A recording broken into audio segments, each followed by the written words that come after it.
ठ्याक्कै सुकुम्बासीको समस्या चाहिँ कसरी भयो भन्दाखेरि ठ्याक्कै ओरिजिनल सुकुम्बासी को हो भन्ने चाहिँ छुट्याउनै सकेन क्या। त्यो चाहिँ सरकारले पनि सकेन, भूमि आयोगले पनि सकेन।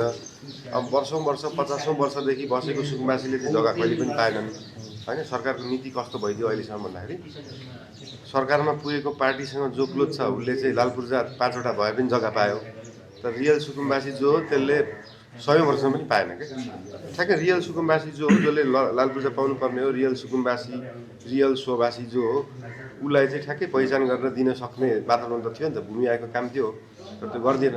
भूमि आयोगले के गर्यो भने भूमि आयोगमा पनि टिके जान्छन् त्यहाँ, यसो पार्टीबाट टिका लाएर जाने, वरिपरिका जो मान्छे छन् त्यसलाई मात्रै लालपूर्जा दिने भयो। त्यो चिजलाई यो यहाँ पनि भ्रष्टाचारै हो क्या फेरि। त्यसलाई चाहिँ ठ्याक्कै छुट्याएर अब यो चाहिँ रियल हो, उहाँहरू चाहिँ ठ्याक्कै पहिलेदेखि बस्नुभएको, त्यो वरिपरि चिनजानको आधारबाट पनि थाहा हुन्छ नि त। त्यहीँ बसिरहेको लोकालिटीलाई पनि थाहा हुन्छ, वर्षदेखि बसेको। हिजो हामी विराटनगरमा थियौँ।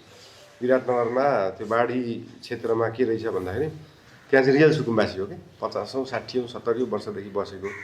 त्यहाँको चाहिँ रियलले चाहिँ कहिले नपाउँदो रहेछ, तर ठ्याक्कै भूमि आयोगसँग नजिक भएको, त्यहाँको पदाधिकारीसँग नजिक भएको, त्यहाँको सदस्यसँग नजिक भएकोले चाहिँ पाउँदो रहेछ क्या। यसलाई चाहिँ क्लियर गर्न सकियो भने त्यो फेरि